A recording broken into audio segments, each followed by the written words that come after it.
오늘 말씀의 제목은 생수의 강이라는 제목으로 함께 은혜를 나누고자 합니다. 물이라는 것이 얼마나 소중한지 우리들은 너무나 잘 알고 있습니다. 물에 대한 이야기로 좀 시작을 해보겠습니다. 얼마나 우리 삶에서 물은 밀접한 관계가 있는지 뗄래야 뗄 수 없는 그런 것인지 다시 한번 질문과 함께 좀 접근을 해보겠습니다. 좀 쉬운 것부터 질문을 해볼게요. 지구의 표면은 몇 % 물로 되어 있습니까? 예, 70%. 한 10분 대답하셨어요. 자, 그러면 이제 좀 더 심도 있게 나아가 보겠습니다. 그러면 우리 몸의 수분은 어느 정도를 차지하고 있나요? 예, 예, 그렇습니다.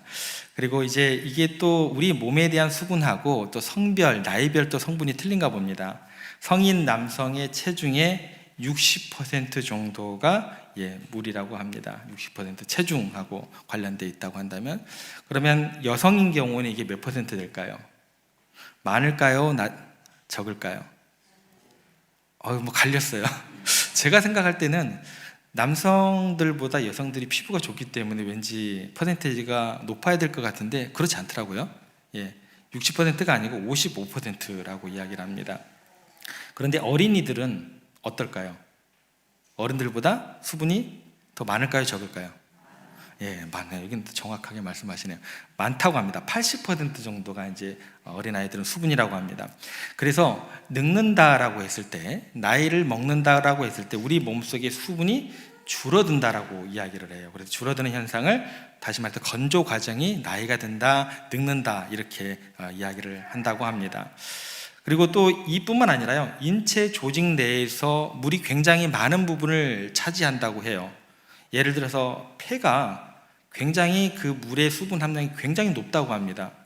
그런데 제가 듣기로는 폐에 물이 차면 안 되는 거거든요. 그죠? 너무 많아서 더 이상 차면 안 된다는 것인지는 모르겠지만서도 폐의 물이 86%라고 해요. 86%. 그 다음에 이제 간과 신장 혈액 가운데 83%가 물로 되어 있고, 뇌하고 심장 근육의 75%가 물이라고 합니다. 심지어 단단한 뼈에도 수분이 들어가 있다고 합니다. 22%의 물로 이렇게 채워져 있다고 합니다. 그러니까 우리 인체에서 물이 얼마나 중요한가라는 것은 뗄래야 뗄 수 없는 그런 상관관계에 있는 것 같습니다. 그래서 물이 부족하면 우리는 분명히 우리 몸에 이상 징후가 발생하게 됩니다. 그래서 체내 수분이 1에서 3%가 부족하면 갈증을 느끼게 된다고 합니다. 그리고 별 차이가 안 나지만 5% 정도가 부족하면 이때는요, 혼수 상태에 빠지게 된다고 합니다. 그러니까 이때부터는 생각이 없어지는 거예요. 5%의 물이 빠지게 되면. 그리고 10에서 12%가 부족하게 되면 뭐예요? 죽는 거예요. 사망하게 된다고 합니다. 그러니까 결국 우리의 육체가 생명을 유지하는 데 있어서 물이라는 것은 정말 너무나 중요하다라는 것을 우리가 알고 있다라는 것입니다. 그런데 오늘 예수님께서 하시는 말씀 가운데 목마르거든 이렇게 이야기를 하세요. 목마르거든.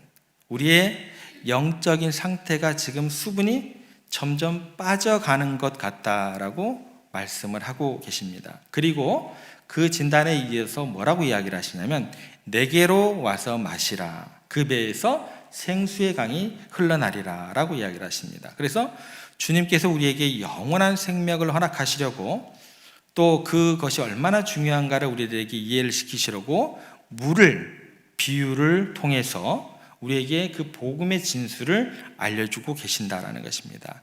그래서 육체에 있어서 물이 정말 필수적인 것처럼 영적 생명에서는요, 예수님께서 주시는 생수가 필수적인 것을 우리로 꼭 깨닫게 하시고자 하는 그 주님의 말씀이 오늘 말씀이다라는 것입니다. 그래서 오늘 이 말씀을 통해서 우리는요, 예수님께서 우리에게 주시고자 하시는 그 영적 갈증에 대한 해소하고 그 영원한 생명의 의미를 더욱더 깊이 있게 좀 생각해 보고자 합니다. 오늘 우리가 살펴볼 말씀의 37절 한 절에 이 시간에 좀 집중을 해보겠습니다. 첫 번째 생각할 주제는 뭐냐면 복음의 출발입니다. 복음의 출발. 그것은 뭐냐면 우리가 목마른 인생입니다라는 그 자각이 복음의 출발이 되어 수밖에 없다라는 거예요. 다시 말해서 이렇게 적용할 수 있습니다. 내 자신이 죄인이라는 고백 속에서 이 생수의 강이 흘러넘치는 첫 물길이 터지는 그 기쁨이 내게 주어진다라는 거예요. 우리가 오늘 37절 말씀 한 절에 좀 집중해 보겠습니다. 한번 같이 한번 읽어보겠습니다. 명절 큰 날 곧 큰 날에 예수께서 서서 외쳐 이르시되 누구든지 목마르거든 내게서 와서 마시라. 여기 보시면 이제 누구든지 목마르거든 이렇게 되어 있습니다. 누구든지라는 뭐예요? 모든 사람들에게 해당되는 목마름이다라는 거예요. 나는 목마르지 않습니다. 그건 뭐예요?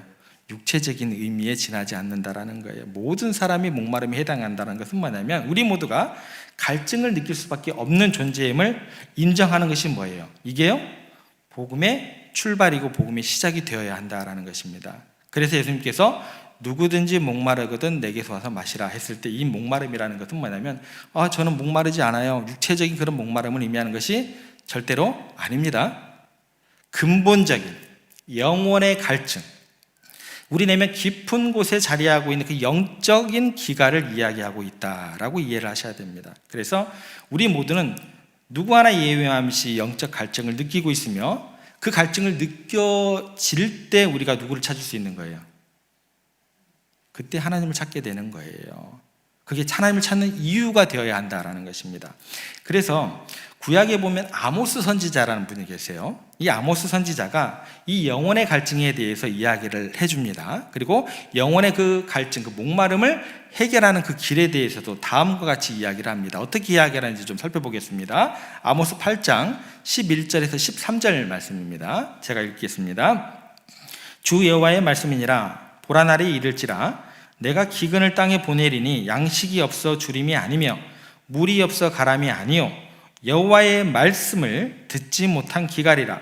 사람이 이 바다에서 저 바다까지 북쪽에서 동쪽까지 비틀거리며 여호와의 말씀을 구하려고 돌아다녀도 얻지 못하리니 그날의 아름다운 처녀와 젊은 남자가 다 갈아여 쓰러지리라. 그러니까 이 말씀을 보면 물리적인 굶주림이나 갈증이 아닙니다. 하나님의 말씀을 듣지 못한 데서 오는 영적 기갈을 이야기하는 거예요. 목마르다라는 것은 성경에서 다 그렇게 접근하시면 됩니다. 그럴 상징성이 있다라는 거예요. 그리고 그 채워지지 않는 공허함의 원인에 대해서 뭐라고 해요? 양식이 없어서 줄인 것도 아니고 물이 없어서 가란 것도 아니고 하나님의 말씀을 듣지 못한 기갈이다라고 진단을 하게 됩니다. 그래서 이걸 이야기하면 이렇게 정리가 되는 것입니다. 하나님의 말씀에 생수의 강이 우리 안에 흐르지 않으면 뭐가 되는 거예요? 여전히 갈증을 느낄 수밖에 없고 우리는 두려움과 그런 어려움 가운데 시달릴 수밖에 없게 된다는 것입니다. 하나님의 말씀만이 우리 영혼의 참된 생명수가 될 수 있다라는 것입니다. 그래서 육적인 것 뭘까요? 그 어떤 것으로도 우리의 영혼의 기갈을 해결할 수 없다라는 거예요. 우리가 아무리 많이 배워서 많은 지식을 갖고 있다 할지라도, 다른 사람들이 내게 대해서 똑똑하다 칭찬한다 할지라도, 내가 아무리 부를 쌓는다고 할지라도, 많이 가진다 할지라도, 내가 그만큼 떵떵거리고 잘 산다 할지라도, 많은 것을 누리며 내가 기쁨 가운데 있는 것 같다 할지라도, 심지어요 내가 많은 종교 활동을 한다 할지라도 외적인 것들은요 절대 우리 내면에 있는 영혼의 기갈을 해결할 수 있다 없다? 해결하지 못한다라는 결론에 이르게 됩니다. 그래서 예수님께서 뭐라고 얘기를 하세요? 누구든지 목마르거든 내게서 와서 마시라 라고 말씀하십니다. 오직 하나님의 말씀을 들어야 하는 것이고 기록된 생명의 말씀을 읽어야 하는 것이고 선포된 말씀을 들어야만 영적인 기갈, 영혼이 살 수 있게 된다라는 것입니다. 예수님께서 본문에서 이 말씀하시는 것은 굉장히 상징적인 의미가 있습니다. 그 상징적인 의미를 좀 하나씩 좀 살펴보겠습니다. 오늘 본문 37절 처음에 보면 뭐라고 시작을 해요? 명절 끝날 곧 큰 날에 이렇게 시작을 합니다. 이 날이 어떤 날인가 좀 생각을 해보셔야 돼요. 여기 나오는 명절 큰 날이라는 것은 어떤 날이냐면 2절에 언급이 됩니다. 2절에 언급되는 대로 우리가 생각을 해보면 이 날은 초막절입니다. 초막절. 초막절은 다른 말로 이야기를 하면 수장절이라고 이야기를 하고 이스라엘의 3대 절기 가운데 하나다라는 것입니다. 그러니까 이 초막절은 어떤 날이냐면 이스라엘 백성들이 출애굽했을 때 그 역사와 깊은 관련이 있는 절기입니다. 이스라엘 백성들이 애굽에서 탈출하고 난 후에 40년 동안 이제 광야 생활을 하게 됩니다. 광야 생활을 하면서 가장 힘들었던 게 뭘까요? 햇빛. 뜨거운 햇빛이겠죠. 그들이 그래서 햇빛을 피하면서 초막을 지으면서 이렇게 살아가게 됩니다. 그런데 그래도 해결되지 않는 문제가 하나 있었어요. 뭐예요? 광야이다 보니까 흐르는 물이 없는 광야에서 뜨거운 태양 아래서 견디기는 어떻게든 견디겠는데 극심한 갈증이 그들 가운데 해결되지 않은 문제 가운데 하나였다라는 거예요. 그래서 이스라엘 백성들이 목이 타들어가는 그런 갈증을 가지고 죽을 지경에 이르렀고 그 가람을 견디지를 못하면서 하나님께 간절히 울부짖게 됩니다. 여러분, 목이 마르면 여러분들 그 인식을 할 수 있어야 돼요. 가라고 있는데도 그 인식 못하면 어떻게 되는 거예요? 10분 10% 빠지면 죽는 거예요. 이거 마찬가지예요. 이때 죽을 지경에 이르렀고 그 가람을 견디지 못하면서 그들이 하나님께 간절히 울부짖게 됩니다. 이때 하나님께서 모세를 통해서 기적을 행하십니다. 모세가 반석을 쳤을 때 도저히 물이 나올 수 없는 곳에서 샘물이 터져 나왔고 이로 인해 모든 백성들이 생명이 구원을 받게 되는 그런 기적이 일어나게 됩니다. 초막절은 바로 이 사건을 기점하는 절기입니다. 그래서 이 초막절을 통해서 이스라엘 백성들은요, 식물도 없고 물도 없는 척박한 인생길을 살아가는 동안에 오직 하나님의 은혜로만 살아갈 수 있다는 것을 깨달으면서 기념하면서 이 예식을 절기마다 행하게 됩니다. 그래서 초막절 기간 동안 제사장들이 하는 상징적인 행동이 있습니다. 뭐냐면 제사장들은요, 초막절이 되면 실로암 못에 매일 갑니다. 실로암 못에 매일 가서 금 그릇으로 물을 떠다가 제단에 계속해서 흘려 보냅니다. 무슨 얘기일까요? 그 메마른 광야에서 메마른 인생길을 걸을 때 하나님께서 기적처럼 물을 샘솟게 해주신 것처럼 하나님의 백성들이 오늘을 살아가면서 그들의 인생길 가운데 가란 영혼 가운데 날마다 샘솟는 생수의 강을 흘러넘치게 하여 주시옵소서. 우리의 갈증을 해소시켜 주시옵소서. 영적으로 새롭게 해 주시옵소서. 제사장들이 이런 기원을 가지고 이스라엘 백성들은 그런 마음을 담아서 이 초막절 행사를 거행했던 것입니다. 더 나아가서 이 의식은 그냥 단순히 이걸 기념하는 것으로 끝나는 것이 아니에요. 궁극적으로 오실 메시아를 예표하는 것이 됩니다. 예수님께서 오셔서 우리에게 영원한 생명수를 주실 것을 기념하고 그것을 갈망하고 기대하는 그런 염원을 담아서 그 절기를 지켰다라고까지 생각을 하셔야 된다는 것입니다.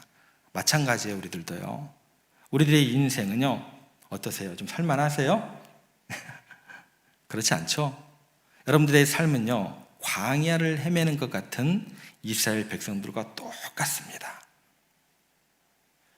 우리 모두는요, 영혼의 굶주림과 갈증을 느끼고 있으면서 이를 해결할 길을 우리가 찾고 노력을 하지만 해결할 방법이 있을까요? 없을까요? 없습니다. 포기하시기 바랍니다. 아무리 풀을 많이 쌓아도, 아무리 내가 성공을 해서 명예를 얻는다 할지라도 우리 영혼의 굶주림과 갈증을 해결할 길이 없습니다. 그 순간 인식을 하셔야 돼요. 그리고 이 땅에서 하나님의 말씀을 사모하는 영혼이 되어야 하는 게 그 첫걸음이다라는 거예요. 그게 해결의 첫걸음입니다. 우리 모두 예외함이 없이 하나님의 복음의 말씀이 필요한 존재들이다라는 인식이 있어야 된다는 거예요. 그래서 하나님께서 성경에 정말 많은 지면을 활용해서, 많은 사건들을 활용해서 이 영적인 상태의 갈급함에 대해서 이야기를 합니다. 계속해서 이야기한다는 것은 뭐예요? 너희들이 알아야 된다는 거예요. 너희들이 인식을 해야 된다는 거예요. 우리는 그걸 깨닫고 알아야 누구를 찾게 되는 거예요?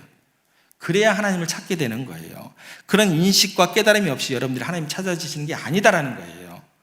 그게 하나님을 찾고 그분께 나아가는 첫걸음이 되기 때문에 성경에 굉장히 많은 사건과 많은 지면을 활용을 해서 주님께서 계속해서 이야기를 하십니다. 예를 들어서 예수님께서 산상수훈, 산에서 이제 설교를 하시는 장면이 있습니다. 그 산상수훈이라고 하는데, 산상수훈에서 복에 대해서 선포를 하세요. 8가지 복에 대해서 선포를 하면서 그 영적 갈증에 대한 중요성에 대해서 굉장히 강조를 하십니다. 이렇게 이야기를 하십니다. 심령이 가난한 자는 복이 있나니, 이렇게 말씀하세요. 무슨 말이냐면 심령이 가난하다는 것은 자신의 영적 빈곤을 인식해야 된다는 거예요. 깨달아야 된다는 거예요. 하나님이 내가 절실히 필요로 하는 그런 상태라는 것을 의미한다라는 거. 그게 뭐예요? 그게 복이다라는 거예요. 그게 복이에요. 또 예수님께서 이렇게 이야기하십니다. 의에 줄이고 목마른 자는 복이 있나니. 뭐예요? 하나님의 의를 강망하고 그분의 말씀을 듣고자 애통하는 사람, 즉 영혼의 갈증을 느끼는 사람이 뭐예요? 그게 복이다라는 거예요. 그게 복이 있다라는 것입니다. 여기서 그치지 않습니다. 하나님께서 이사야 선지자를 통해서도 굉장히 그 복에 대해서 강조를 하시면서 이렇게 이야기를 하십니다. 이사야서 44장 3절에 보면 이렇게 기록되어 있습니다. 한번 같이 한번 읽어볼까요? 나는 목마른 자에게 물을 주며 마른 땅에 시내가 흐르게 하며 나의 영을 내 자손에게 나의 복을 내 후손에게 부어주리니. 여기 보시면 목마른 사람에게 물을 주고 마른 땅에 시내가 흐르게 하고, 그게 뭐냐면 자신의 영혼의 갈증을 느낀 사람들과 그 사람뿐만 아니라 그의 자손들에게 복이 이어질 것이다 라고 주님께서 약속하시는 그런 구절입니다. 그러면 이 정도쯤 되면 우리가 스스로에게 물어보셔야 돼요. 이 정도로 많은 지면과 많은 사건을 통해서 많은 어떤 이야기를 통해서 우리들에게 강조하시는 그 내용에 대해서 스스로 날마다, 어제 말고요, 오늘 아니면 내일이 오늘이 되는 그 순간마다 여러분들은 물어보셔야 된다는 거예요. 뭐를 물어보셔야 돼요? 내가 오늘 하나님의 은혜에 대한 사모함이 있는가? 내가 오늘 하나님의 말씀에 대한 갈증이 있는가? 그걸 물어보셔야 돼요. 그런 갈망과 갈증이 있는 사람이 무슨 사람이라는 거예요? 진정으로 복받는 사람이다라는 것입니다. 그런데요, 이런 복된 자리로 우리를 초대하시는 하나님의 방법이 굉장히 이상합니다. 이상해요. 뭐가 이상한지 우리가 좀 한번 생각해보고 찾아보겠습니다. 이사야서 55장 1절 말씀에 보면 이렇게 기록되어 있습니다. 한번 같이 한번 읽어보겠습니다. 오호라 너희 모든 목마른 자들아 물로 나아오라. 돈 없는 자도 오라. 너희는 와서 사 먹되 돈 없이 값 없이 와서 포도주와 젖을 사라. 자, 이 구절을 읽으시고 난 다음에 이상한 점을 찾으셨나요? 어려운가요? 찾으셔야 돼요. 이 말씀을 보면 띄워주세요. 9절 너희 목마른 자들아 라고 초대를 하세요. 그러니까 우리가 누구든지 목이 마를 수밖에 없는 자들이기 때문에 주님께서 초대를 합니다. 그리고 너희는 와서 사 먹되, 와서 사 먹으라고 이야기를 합니다. 그런데 그 다음이 문제예요. 굉장히 이상해요. 사 먹으라고 이야기를 하는데 돈 없이 값 없이 와서 사라. 값 없이 죽이시겠다라는 거예요. 갈증이 느끼는 모든 사람들에게 뭐예요? 채워주시겠다라는 거예요. 그렇다면 왜 하나님께서 이 생명수를 사라고 이야기를 해놓고 동시에 뭐라고 하는 거예요? 돈 없이 값 없이 받으라고 하시는 거냐는 거예요. 사라는 것과 돈이 없다는 거하고 말이 맞지가 않아요. 그렇죠? 근데 그렇게 이야기를 하고 있다는 거예요. 어울리지 않는 말인데 왜 이렇게 표현을 하셨냐라는 것입니다. 두 가지 이유가 있습니다. 첫 번째 이유는요, 하나님의 그 생명수가요 너무나 소중하다는 거예요. 값진 것이다는 거예요. 그것을 사기 위해서 우리가 값을 지불해야 됩니다. 그럼에도 불구하고 너무나 귀한 생명수이기 때문에 너희들이 가진 그 어떤 금은부화로도 그걸 살 수가 있다는 거예요, 없다는 거예요? 없다는 거예요. 인간이 행하는 그 모든 자기 의와 공로와 수고로 이 그갈의 문제를 해결할 수 있다는 거예요, 없다는 거예요? 없다는 거예요. 여러분 포기하세요. 여러분의 그 어떤 노력과 어떤 열심으로도 해결될 수가 없는 겁니다. 시도 자체를 하지 마세요. 왜요? 생명수고 가치가 그것과 비교할 수도 없다는 거예요. 너무나 비싸기 때문이다라는 것입니다. 동시에 이것은 두 번째 이 영역으로 들어가게 됩니다. 생명수가 값없이 주어진다고 하신 그 말씀의 이유는 그 값이 뭐예요? 지불되었다라는 거예요. 공짜가 아니라는 거예요. 지불되었기 때문에 너희가 지불할 필요가 없다라는 이야기가 되는 거예요. 공짜로 가져가라는 것입니다. 너희들은 그냥 지불 안 됐다는 이야기가 아닙니다. 이거를 이렇게 접근하셔야 돼요. 여러분들 절대 아이들을 데리고 손자 손녀들을 데리고 어린이날과 성탄절 위에는 장난감 코너를 가시면 돼요, 안 돼요? 또 안 된다고 그렇게 매정하게 하시면 어떻게 해요? 우리 할아버지 할머니들은 아무 날이나 데리고 좀 가세요. 그러셔야 돼요. 예. 가다가요, 장난감을 가다가 아이들의 눈에 좋은 장난감이 들어오게 되면 아이들은 반짝반짝거려요. 그러죠? 그리고 그때부터 이제 떼를 쓰기 시작합니다. 사주세요. 처음에는 뭐 이것도 사주다. 안 돼 그러면 3개만, 2개만, 결국 뭐예요? 하나 사가지고 들고 오죠. 예. 그런데 그 하나 사가지고 딱 들어오면 그 돈은 누가 지불해요? 아이들이 지불할까요? 예. 부모님이 돈을 지불하거나 할아버지 할머니가 돈을 지불하고 가져오게 됩니다. 이와 마찬가지입니다. 우리가 너무너무나 귀한 것, 우리 힘으로 지불할 수가 없어서 갈증을 느끼는 거 아니에요. 할 수가 없어서 갈증을 느끼긴 하는데 바로 예수 그리스도를 통해서 그분의 십자가에서 우리의 죄값을 대신 치르셨기 때문에 우리는 이제 아무 대가가 없이 뭐예요? 이 생명수를 받을 수 있게 된다라는 것입니다. 예수님께서 다 지불하셨고 이제 우리에게 값없이 그 생명수를 누리라고 하셨다라는 것입니다. 그래서 예수님은요, 자신의 피와 살을 다 내어주시고 난 다음에 본인은 정작 어떻게 되세요? 본인은 정작 어떻게? 여러분들 손자 손녀들에게, 자녀들에게 장난감 사주면 여러분들의 주머니가 빵빵해져요? 대답을 못 하시는데? 지갑은 비어요. 우리 주님께서 여러분들을 위해서 살과 피를 다 내주셨어요.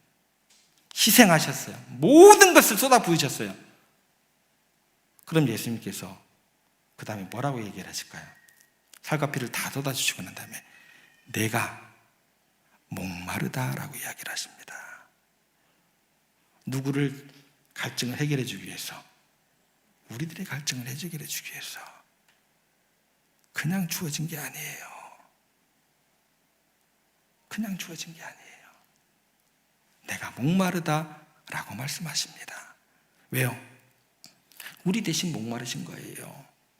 우리의 영혼을 만족해 하시기 위해서 당신께서 모든 고난을 감수하시고 모든 희생을 치르셨다라는 것입니다. 예수님만이 그래서 이 기갈을 해결할 수 있는 유일한 분이 되실 줄 믿으시기를 바랍니다.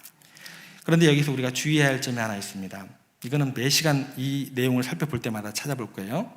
아무리 예수님이 우리에게 생명의 물을 주고 싶어도 우리 마음 가운데 인식함도 없고 교만함만 가득하다고 있다고 한다면 스스로 영적인 갈증을 느끼지 않고 이미 나는 영적으로 배부르다고 생각하는 사람들에게는 이 생명수가 아무 의미가 없게 되더라는 것입니다. 아무리 이 귀중한 초대를 가볍게 여기는 사람들에게 줄 수 없는 선물이다라는 거예요. 그런데 굉장히 중요한 초대라는 걸 우리가 잊지 않아야겠죠. 영원한 생명과 연결된 중요한 문제이기 때문에. 그래서 예수님께서는 계속해서 목마른 자들아 내게 오라 계속해서 말씀하시는 이유가 여기 있다라는 것입니다.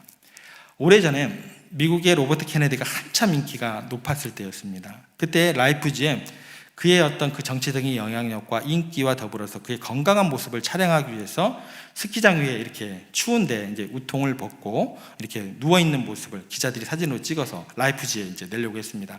그리고 그 기자를 실으면서 질문을 던지게 됩니다. 자녀들이 몇 명입니까? 자녀들이 11명입니다. 어떻게 그렇게 많은 아이를 계획하셨습니까? 그랬더니 케네디가 아주 자신만만하게 어쩌면 좀 교만한 쪽으로 이렇게 얘기를 했습니다. 나처럼 똑똑한 사람들이 이렇게 많은 계획을 가지고 후손을 낳아야죠. 그런데 안타깝게도 이 말 하고 난 다음에 얼마 되지 않아서 인기가 최고의 절정에 있을 때 유언 한마디 남기지 못하고 저격당하는 아픈 일이 일어나게 됩니다. 근데 여기가 끝이 아니었어요. 그 많은 후손들 줄줄이 비행기 사고 자동차 사고 여러 가지 사고로 좀 어려움을 겪게 되고 먼저 세상을 떠나게 되는 그런 일들이 역사에 이루어진 일입니다. 우리가 아무리 뛰어나고 우리가 성공적인 삶을 살아도 하나님의 은혜 없이는 살 수가 없는 거예요. 예수 그리스도의 생명의 구원의 은혜가 없다면 우리의 모든 성취와 번영은요 그냥 순간적인 거예요. 허무한 것이 될 수밖에 없다라는 것입니다. 누구든지 목마르든 내게로 와서 마시라 라는 말씀은요, 영혼의 갈급함은 느끼는 사람이 내가 되어야 된다는 거예요. 그때 하나님의 은혜에 대한 반응을 누가 할 수 있는 거예요? 내가 할 수 있는 거예요. 그냥 주어지는 은혜가 아니다라는 것입니다. 선포된 말씀, 계시된 말씀을 내가 갈급함을 느끼면서 그걸 내가 온 몸으로 온 삶으로 받아들여야 나는 뭐예요? 영적으로 살아있는 사람이 되는 거예요. 어제까지는 아무 필요가 없는 것입니다. 오늘 내가 그 영적인 가람을 느끼고 하나님을 찾는 그 은혜 가운데 있을 때 나는 뭐예요? 살아있는 사람이라는 거예요. 그게 뭐예요?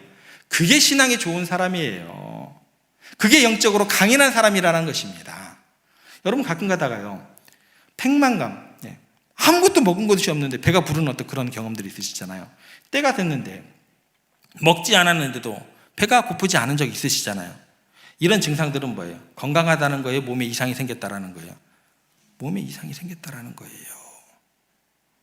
건강한 사람은요, 조금 먹고 나면 뒤돌아서 배가 고프고 마시고 나서 또 마고 싶어 하는 게 진리입니다. 우리의 영적인 상태도 마찬가지라는 거예요. 정말로 영혼의 갈증과 기갈을 느끼고 하나님의 은혜를 사모한다는 것이 우리의 영혼이 뭐예요? 건강한 상태라는 것을 의미합니다. 그게 신앙이 좋다라는 것을 의미하는 거예요. 내 직분이 나의 신앙을 대신하지 않아요. 우리가 하나님의 말씀을 듣고 싶어하고 사모하고 그분과의 교제를 갈망한다면 우리의 영적인 상태는 뭐예요? 누가 뭐라고 해도 내 처지가 어떻다 할지라도 나는 뭐예요? 하나님과의 건강한 상태에 있는 줄 믿으시기를 바랍니다. 우리 모두는요, 목마른 상태예요. 우리 안에 채워지는 갈증이 누구나 있습니다. 그래서 어떤 사람의 위로도, 세상의 어떤 물질로, 어떤 즐거움으로도 여러분의 영혼 깊은 곳에 있는 그 영혼의 갈증을 메꿀 수가 없다는 것을 꼭 기억하시기 바랍니다.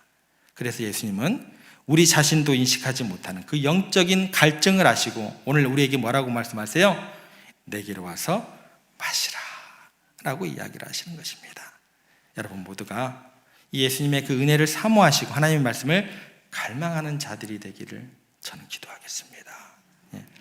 멕시코의 이제 건조한 사막 지역에 살고 있는 한 어르신이 있었습니다. 이 노인이 아침마다 하는 일이 있었어요. 매일 아침 일찍 일어나서 먼 거리를 걸어가서 물을 떠오는 거였어요. 어느 날 한 젊은이가 그 어르신을 방문하게 됩니다. 노인이 매일 아침 일어나서 그 물을 길러 다녀오는 것을 보고 그 젊은이가 그 어르신에게 이야기를 합니다. 수도실이 잘 돼 있는 물이 풍부한 도시로 이사를 가세요 라고 이야기를 했습니다. 그 노인이, 그 어르신이 그 청년을 보고 미소를 지으면서 이렇게 대답을 합니다. 이 사막이 불편하긴 하지만 이 사막이 나에게 가르쳐준 교훈이 있기 때문에 나는 이 땅을 사랑할 수밖에 없습니다. 그러면서 그 어르신이 그 청년을 데리고 밖으로 나가서 거대한 선인장이 있는 곳에 가서 그 선인장을 가르치면서 이렇게 이야기를 합니다. 이 선인장이 비가 올 때마다 물을 저장하더라고요. 그리고 그 저장된 물로 몇 달, 때로는 몇 년을 이 메마른 땅에서 버티는 것을 내가 보았습니다. 나는 이 선인장에서 영적인 교훈을 배웠습니다. 하나님의 말씀을 듣고 그것을 마음에 저장하면 때로는 어려운 시간이 나에게 닥쳐온다 할지라도 내 안에 저장된 하나님의 말씀으로 저는 웬만큼 버티고 평안 가운데 거하게 되는 것을 경험했습니다. 그래서 내 삶이라는 게 당신이 보기에 어려운 것처럼 그렇게 생각되어질지는 모르겠지만 내가 내 삶을 바라볼 때 나는 그렇게 고된 삶은 아닌 것 같습니다 라고 이야기를 했다고 합니다. 여러분, 예수 그리스도의 은혜를 사모하시기 바랍니다. 하나님의 말씀을 갈망하시기 바랍니다. 그분과의 관계를 더욱 깊이 하려는 그런 열망을 가지고 그것을 몸으로 옮기시길 바랍니다. 이게 만약 종교적 의무로 여러분들에게 제가 짐을 지우는 것이라고 한다면 저는 여러분들에게 이렇게 선포를 할게요. 여러분, 예배의 자리에 절대 오지 마세요. 수요 기도에 오지 마세요. 새벽의 말씀을 사모하지 마세요. 저는 여러분들에게 이렇게 설교를 할 겁니다. 근데 여러분들에게 짐을 지우는 이야기가 아니에요. 여러분들을 괴롭게 힘들게 하려는 이야기가 아니에요. 여러분들에게 하나님께서 말씀하신 복에 대한 그 진리의 말씀을 저는 증거하는 것입니다. 모든 예배의 자리, 섬김의 자리, 기도의 자리, 짐으로 받아들이실 것 같으면 그 기도하지 마세요. 그 예배 드리지 마세요. 저는 그런데 여러분들이 복의 근원이 되기를 원합니다. 그런 삶을 사세요. 그런 신앙생활 하세요. 얼마나 기뻐요. 신앙은요, 주님 안에서 주어지는 자유와 기쁨을 누리는 거예요. 그런 기쁨이 없는 삶을 살아가는 그런 신앙생활이 여러분들 가운데 있으면 안 될 것 같습니다. 우리 영혼의 참된 만족과 생명을 위한 필수적인 요소임을 꼭 기억하시고, 날마다 영적 그 갈증을 인식하시고 예수님께 누가 뭐라고 해도 찾아가고 나아가는 여러분들 되시기를 소망합니다. 그리고 그분이 주시는 생명수를 마시는 삶을 살아갈 때 여러분 가운데 날마다 만족과 평안을 경험할 수 있게 될 줄로 믿으시기를 바랍니다. 영적인 갈망과 그것의 충족이 우리 삶의 중심이 되시기를 주님의 이름으로 부탁을 드립니다. 그래서 하나님께서 우리 모두에게 그분의 말씀을 사모하는 마음을 허락하여 주시고 날마다 예수 그리스도의 은혜를 깊이 경험하는 그런 복의 길을 걸어가시는 여러분들 되시기를 주님의 이름으로 축복합니다.